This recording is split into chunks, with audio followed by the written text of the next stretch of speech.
Hi guys! Most of my family and friends don't enjoy being outdoors, especially if the weather's bad. They want the creature comforts of being inside. They don't understand why I like hiking and camping, even if it's raining or it's hot or it's cold or the snakes are out or the insects are biting. My answer is the outdoors is beautiful.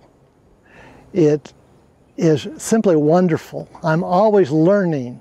Being outdoors reconnects me to the ancient knowledge from our ancestors, knowledge on how to survive and thrive in the bush, wisdom that modern society has for the most part forgotten. The following clip summarizes the benefits of connecting with nature. Check it out. The information is worth sharing, especially with your friends who are not outdoor people.